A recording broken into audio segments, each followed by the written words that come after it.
We are live. So, thanks for tuning in to the Sheet Metal Shaping podcast, where we discuss the pursuit of sheet metal shaping education through traditional coach building techniques. My guest today on the show, I'm super excited, the legend, the man himself from California, Mr. Ron Covell. Thank you so much for being here. Hey, it's my pleasure, Ryan. Thank you. Wow, I'm really pumped for the show, man. Like I've seen some of your stuff for years and years and years, and you've been doing this. We were just talking off camera, 59 years. Yeah, professionally for 59 years. That's incredible. Tell the folks a little bit about yourself. Well, can I tell the long story? Yeah, we got time. The time is yours. So growing up in California, I was a car crazy kid. You know, I could name every make and model of car I saw on the road, and I read as much as I could about everything about cars. I wanted to know about the engines, the drivetrains, the bodies, everything. So, you know, I was reading about double overhead cams and desmodromic valve systems and synchromesh transmissions and self-energizing brakes and independent suspension and all that stuff. It was just fascinating. But my overriding interest was always in the bodies of the cars, and in particular, the styling. I was just crazy about the styling. And then I must have been 12 years old when my father picked up this little book. I don't know how he got it, but in this book were photographs of Italian craftsmen wailing away on big sheets of aluminum with mallets, and they were shaping these incredible sports car bodies. And I thought, wow, I want to learn how to do that. I couldn't imagine how you would do that, you know, take a crude tool like a mallet and make something beautiful like a Ferrari out of it, but they were doing it. So I got real serious about that. And the first step I take to learn those skills was to enroll in a collision repair class at a local junior college. I went to San Jose City College, and they had an auto body shop class. So I took that class, and I learned a lot. You know, I learned about hammer and dolly work, and on dolly and off dolly, and metal finishing. I did a little bit of painting. But the key thing was, in that class, one of my fellow students worked for a man in San Jose who built dragster bodies, aluminum dragster bodies. And this is back in the early 60s, the front engine dragster days. You know, they had those swoopy chute pack bodies. Yeah, and I said, man, I would love to meet your boss. And so he set up a meeting, and the guy showed me around the shop. He was very, very polite. He was a Hawaiian gentleman named Arnie Roberts. And I said, Arnie, I'd love to learn what you do. He said, well, you know, maybe you could just start showing up and sweeping the floor, helping out here and there. So I did. You know, I was a student full time, but in my off hours, I went to his shop and I swept the floor and I watched what he was doing, and I cleaned things up. And pretty soon he said, well, you know, maybe you could file the edge on this before we send it out to the customer. So I was filing edges, and then he said, well, you know, maybe you should try a hammer and dolly. So I just shaped the top of, he had just shaped the top of this dragster body. It had a covered roll bar, and he said, see if you can smooth this out. And so I used a hammer and dolly and filed it a little bit, and it was looking pretty good. So he kept elevating my skill level. And, you know, many people get paid during their apprenticeship. I did not. But I showed up because I just loved what he was doing. So I did that for close to a year, working for Arnie Roberts. And Arnie passed away a few years ago. I learned so much from him. I consider him my first mentor. But he was not such a good businessman. He would often not get jobs done when he said he would, and the quality of his work, his best work was astounding, but he wasn't always doing his best work. So the quality would vary. And he was doing a majority of his work for a dragster chassis builder named Kent Fuller, who was nearby in Belmont, California. And Fuller noticed that my skill level was building, and he knew that Arnie was kind of erratic. And one day Fuller took me aside and he said, Ron, I need someone who's reliable to build bodies for these chassis I'm pumping out. Because he was at the peak of his career then. He was the most winning builder of dragster chassis there was, and he was flooded with orders. So we said, if you're interested, I've got this little one-car garage-sized shack next to my shop. I can clear that out. I'll buy a brake and a shear for you to use. I'll feed you all the work you can handle. You'll be an independent business person, and if you want to take inside work, you can. What do you think? And I was young, you know. I didn't know, I didn't recognize what an unusual offer that was. So I said, well, let me think about that for a week or two. So I thought about it for a week, and I came back and said, well, yeah, I'd like to do that. So true to his word, he just started feeding me one car after another, and they got more and more complex, and I really started developing my skill at that time. And then about a year later, a shop down the street opened up, so I rented that shop so I could have more space, but still I was just within walking distance of the fuller shop. And he continued sending me work, and we worked together for about 10 years straight. Pretty much the first part of my career was nothing but aluminum dragster bodies. And then I kind of was growing wary of that in some sense. Racers are always in a hurry. You know, they're usually out of town. They've got a race lined up the next weekend, and they've got to leave with their car or they'll lose a lot of money. So usually building a dragster body involved at least one overnighter working, you know, all day and through the night and all the next day. And I got tired of that. But I was getting more interested in street rods. So I sort of shifted my business into the world of street rods and started doing a lot of that kind of work. And the dragsters were all aluminum, so that's pretty much all I knew in the beginning. So I had to teach myself how to work with steel, which has different characteristics. You know, starting with aluminum, steel seems difficult. I know most people start with steel because most production cars are made of steel, and they have trouble with aluminum. They think, well, this stuff won't stay in place, you know, it's too mushy. But anyhow, I had to learn to work with steel, and finally I did. And I built a lot of cars. They started winning some shows. Some of the cars I built were show winners, and some were on the covers of magazines. And I got more and more magazine coverage, and that business was going great. I actually had a couple of employees at one point who helped the workflow. And then I got interested in teaching. I actually took a workshop with Scott Knight. I don't know if you've heard of him. He was a powerhammer operator in Southern California. The first person I ever heard of who gave classes in metalworking. So I took his class, and I'd never really seen a powerhammer in operation before. So that just blew my mind, you know, what this man can do. But he was a very good instructor. He was articulate about, he looked at metal as BBs and rubber bands. You know, the BBs would be the grains of metal, and the rubber bands are the bonds that hold them together. And that was a real eye-opener for me. I don't think it's quite technically accurate, but it's a good analogy. It's good enough to work with. So I started understanding metal on a granular level, or a subatomic, on an atomic level. And so I took my first class with him at his place in Southern California. Then about a year later, he gave another class at my place up in Northern California. And they both were wonderful classes. And at some point I thought, well, you know, maybe I could teach a class. So that was just an idea in the back of my head for years. And I mentioned this to a few of my friends, and, you know, it was an idea that I never acted on. So finally my friends kind of ganged up on me, and they said, Ron, we would love to know what goes through your mind as you're doing the work you do. If you set a date for a class, I guarantee you we'll have a dozen people who will come. I thought, oh, set a date, make it happen. Oh, I never thought about that. So I set a date, and about a dozen people came. And as a young man, I was painfully shy, probably pathologically shy. Really? So I knew a lot about metal, but I just didn't have any experience talking about it in depth with a group of people. And I was absolutely petrified. I was fearful because my hands and arms and body knew what to do with the metal, but I didn't have the vocabulary to explain it to a group. Wow. So, you know, I just started working on metal, and people would say, wait, what are you doing? Why are you doing that instead of this? And I didn't have really good answers at first, but I made it through that first workshop, and the people seemed to like it a lot. So they really encouraged me to have another workshop. So the next year I think I had 2 workshops the next year.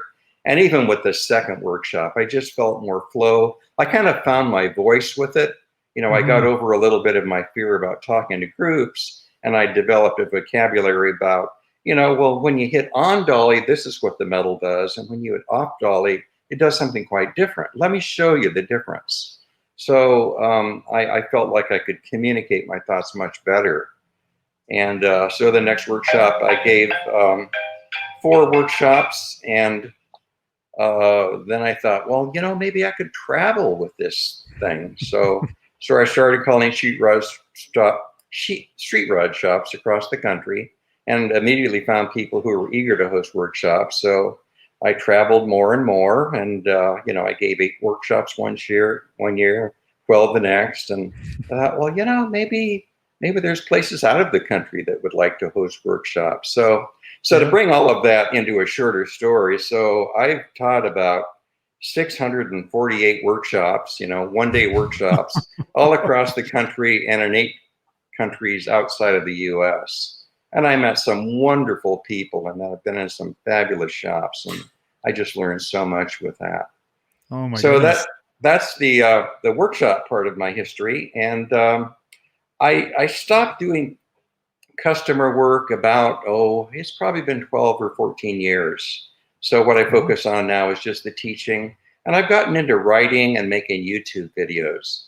I started writing for some of the hot rod magazines about 30, 35 years ago. Mm-hmm. And one article led to the next. So I still do that to this day. There's 3 magazines I'm currently writing for. And they're all technical articles, mostly geared on metal fabrication or metal shaping. And the YouTube thing has taken on a life of its own. I've been doing it for, I think, 8 years now. And I have almost 100 videos up there. A lot of different subjects, but they're mostly focused on metal shaping. And over 200,000 subscribers and growing. So that's what I do these days. That's amazing. Well, you touched on so many things there. I mean, the YouTube thing was the freshest. So let's talk about that. Your YouTube channel is fantastic. I've personally learned a ton from there, and I'm sure the other 199,999 folks. That means a lot to me, because you're a professional. You know this stuff inside and out. Man, even those bomber chairs behind you, like your backdrop, I saw that you had posted several videos making those bomber chairs. And one thing that really stood out about your videos I thought was really profound was when you're doing the back skin of like where your back, where it rolls down into the seat. It had a reverse curve in it. And you were honest with the camera. And after you'd shaped the sides and the tops and the bottoms and all, you said to the camera, you said, I got to tell you guys, I scrapped 3 pieces in the making of this back panel. It was just a really tough one for me. And the comments lit up. Everybody's saying, oh my gosh, Ron, thanks for being honest. Thanks for being open. Yeah. I'd like to clarify that point a little bit, because I did get a lot of comments on that. So the history of this bomber seat, the last one, the curvy one, the one I call the curvy seat, I didn't call it a Porsche seat because I thought I'd get in trouble with the people at the Porsche company, but it's a copy of the one they put in their early speedsters. So I always wanted to make one of those because they're such a beautiful shape, but I kind of wanted to get paid to make the first one. I mean, I was looking for an opportunity to build one for a customer first. So the guy showed up or gave me a phone call saying that he wanted that kind of a seat made, but he wanted to work with me every hour I was on it so he could learn the techniques as well. So the first parts I made, I didn't scrap, but they were made for the 2 seats I was building for this other person. But I learned so much about the reverse curves in the first 2 that the third one I shot the video of was much, much easier. Yeah, reverse curves have always been challenging for me, and the ones in the seat are the biggest I have done successfully. The smaller ones I could handle, but the larger ones really were challenging, but I learned a lot just in making those 3 seat panels. Very cool. So let's talk about the reverse curve. So for the folks at home that don't know what a reverse curve is, can you explain that? I can. The reverse curve is convex when you look at it one way while being concave in the other. And there's some wonderful other ways to explain that. Architects put roofs on houses that they call hyperbolic paraboloids, which is a reverse curve. Some people talk about a saddle shape. A saddle is a reverse curve. Some people call it a ducktail.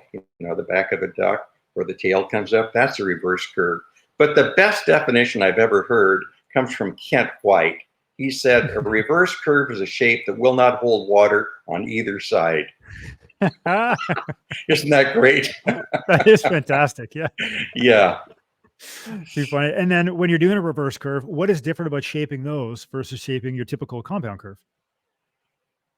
Well,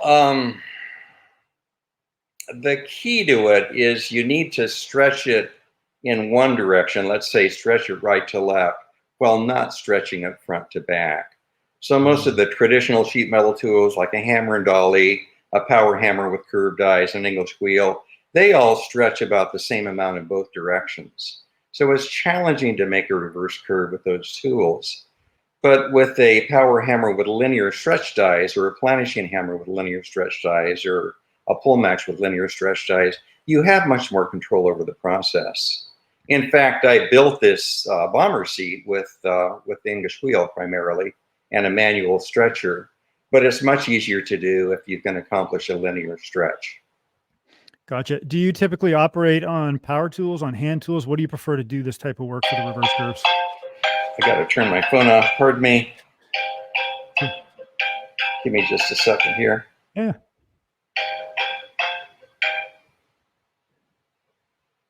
I'm sorry, what was your question?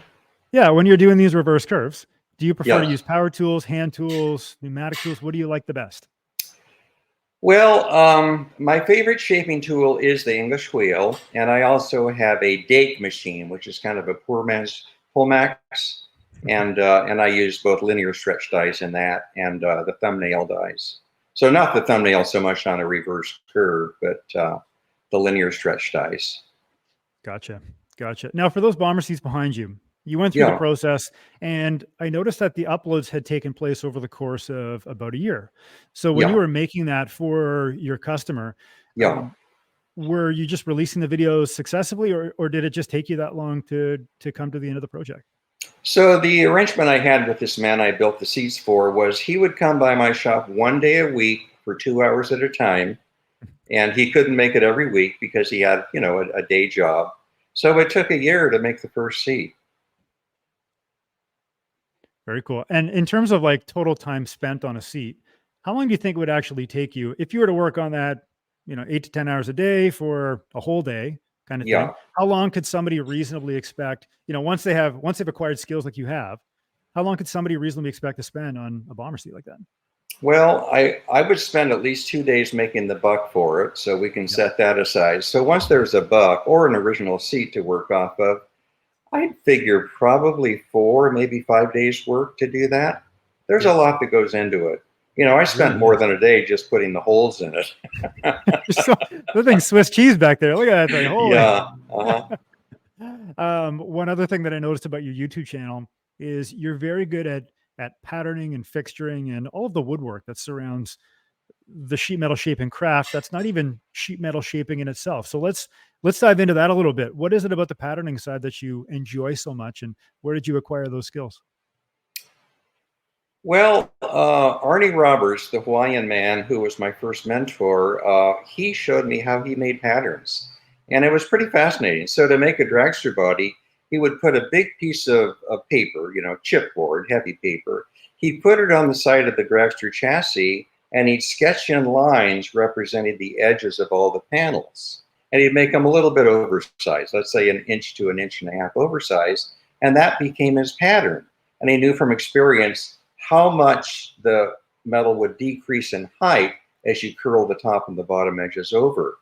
So he really had an artistic eye. Everything he made, most everything was gorgeous.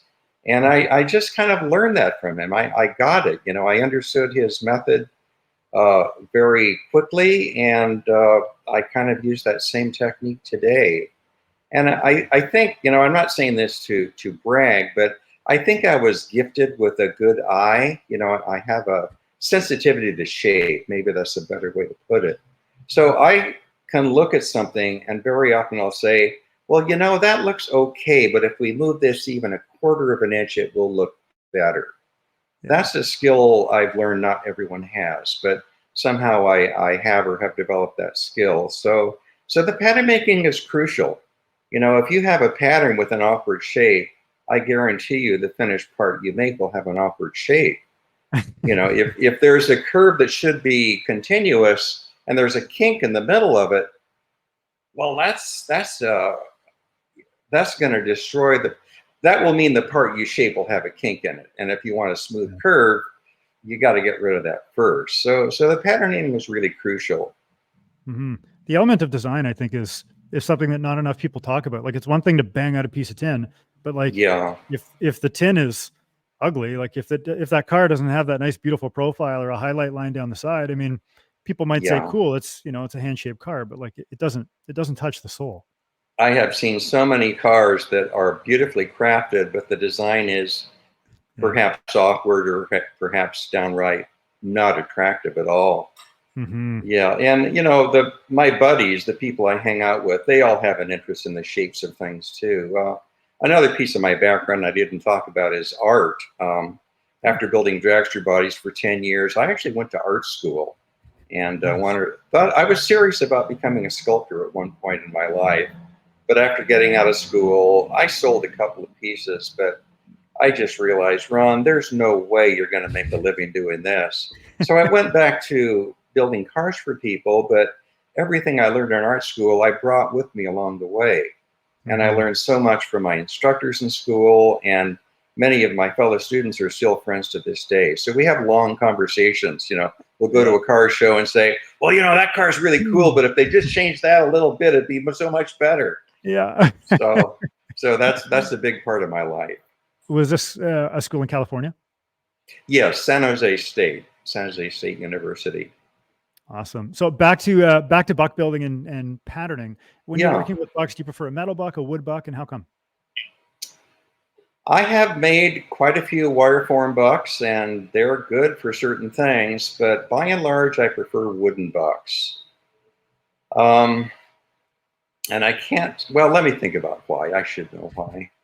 The beauty of a wire form buck is it's easy to shape each element, and you can make changes on the fly if you want to. If you make a wooden buck and there's a part that's a 1/4 inch too low, it's pretty hard to glue on a 1/4 of an inch. You pretty much have to make a new station. So I like the flexibility of the wire form buck, and I like the fact that it's easy to clamp things to a wire Mm-hmm. form buck. There's Mm-hmm. always a place to put a little spring clamp. But I just like the continuity I can get with wooden bucks. It just seems like that's my go-to way of making a buck is actually I prefer MDF over plywood. And the reason I prefer it is MDF doesn't form splinters. I've gotten so many splinters in my fingers from working with plywood that I just prefer MDF. It's not as strong. So if you're going to make 100 parts of it, plywood is a better material. But for onesie, twosie bucks, MDF is the way to go. Yeah. The only downside with MDF is it's dusty as all hell. Oh. Yeah, and a lot of people have commented in my videos saying, that stuff will kill you. It's got Oh, really? formaldehyde in it, and when you breathe that, it's not doing your body any good. So I'm Sure. using a dust mask now when I cut it. Yeah, Mm-hmm. it's dusty, but I still like it. It's super smooth to work with though, and like you say, you can dress down a buck, nicely with some sandpaper if you got an imperfection, and off you Yeah, go, right?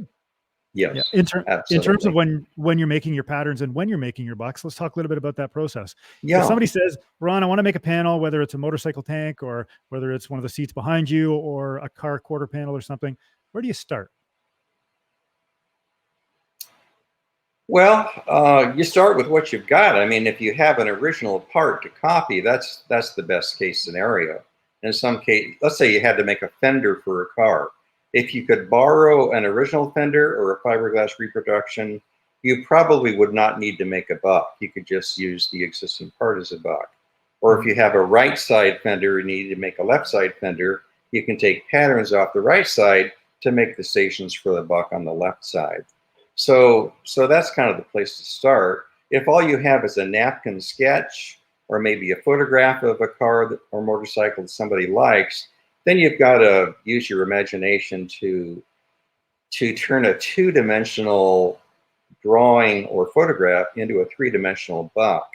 And I happen to be kind of good at that. I mean, I have a track record of somebody handing me a photo and I can make a part that really captures the flavor of their photograph or their drawing. And it's difficult to do because typically a photo, well, you could have, so the best photos are the ones that are a straight on side view. you can actually measure off of that. But if it's a 3/4 view, which most of them are, then you have to interpolate all of the dimensions, top to bottom, right to left, front to back. And that's where it gets challenging. But the technique I used to do that is I just mock something up, and I might work with wire to do this. And I look at the photo, I bend a few pieces of wire, I look at it, okay, it needs a little change here. So I tweak areas and I start zeroing in until my wire form buck has the look of the photograph.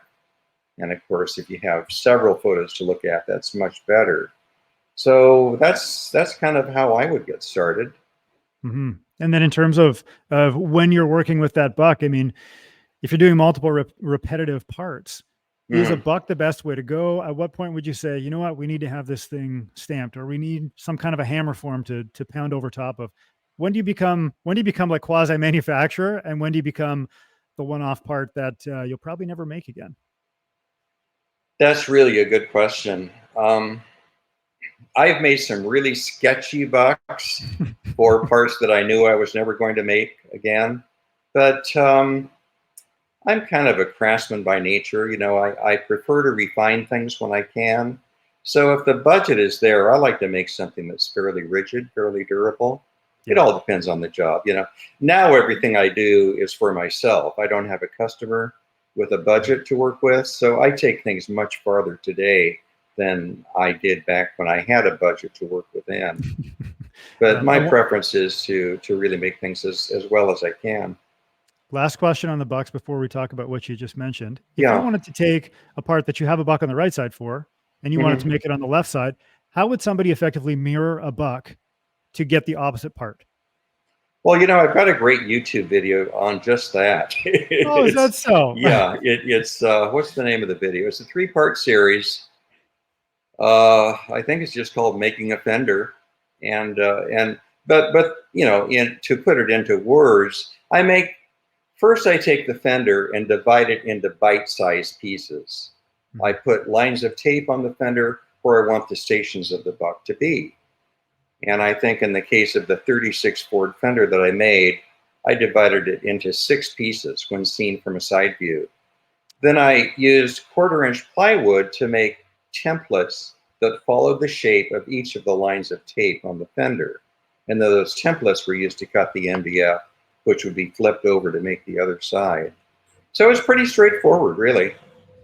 Excellent. But like I say, that YouTube video shows it in great detail.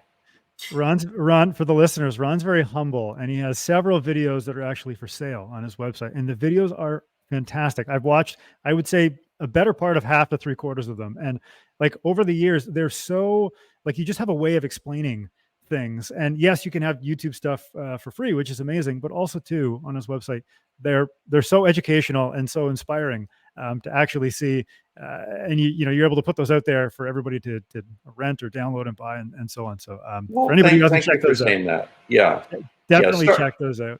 Start with the free stuff. Like I say, there's almost 100 videos on YouTube, so that's the place to start.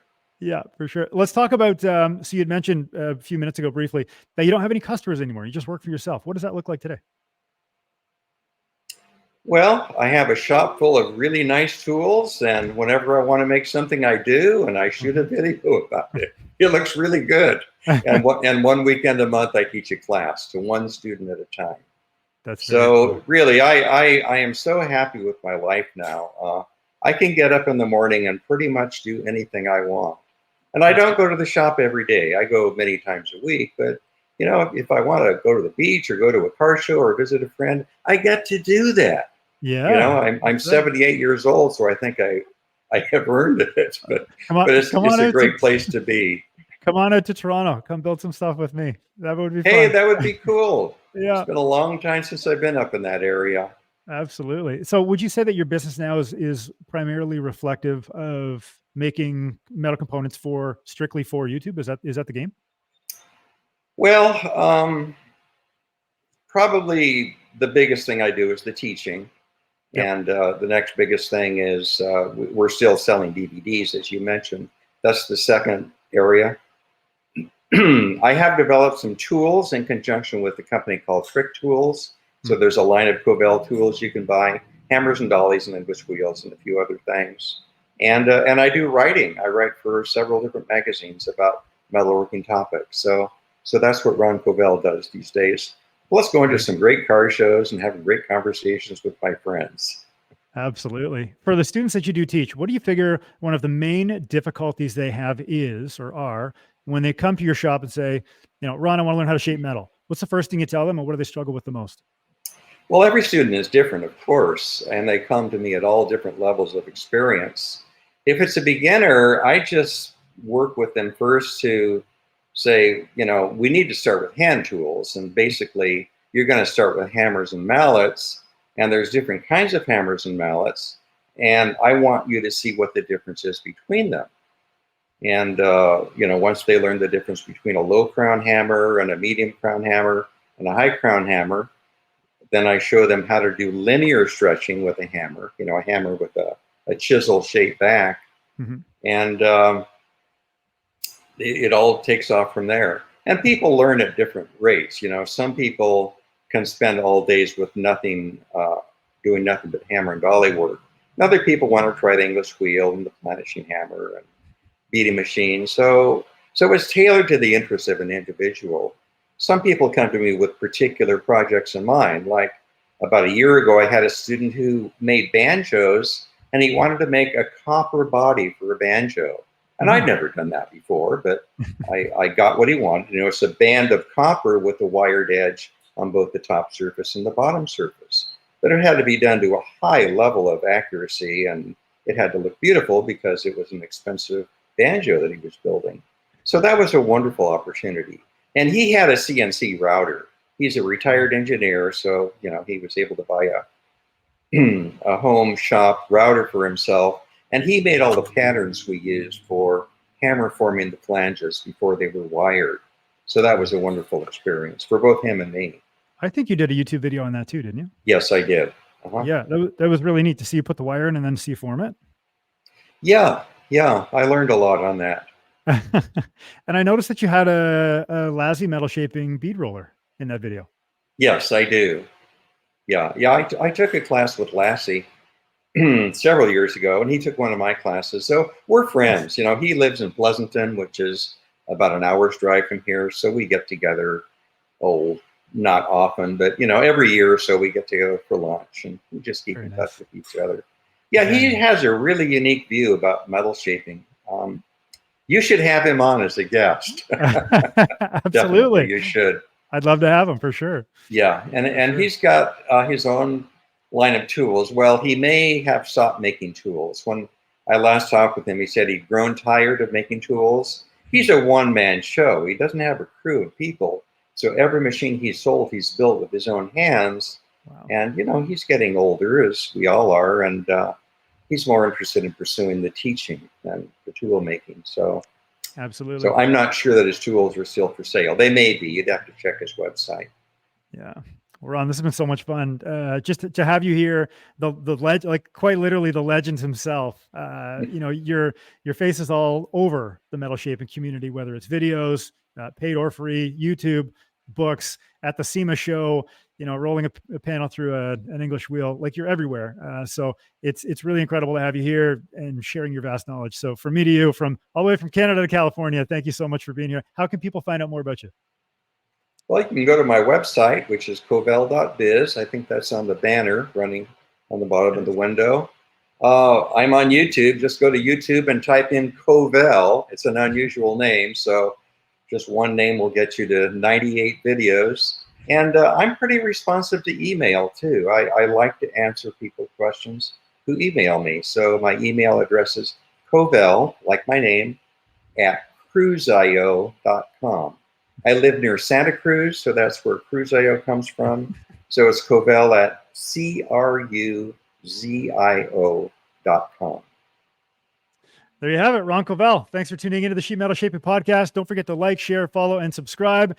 And tell a friend if you like this show, and we will see you guys on the next episode.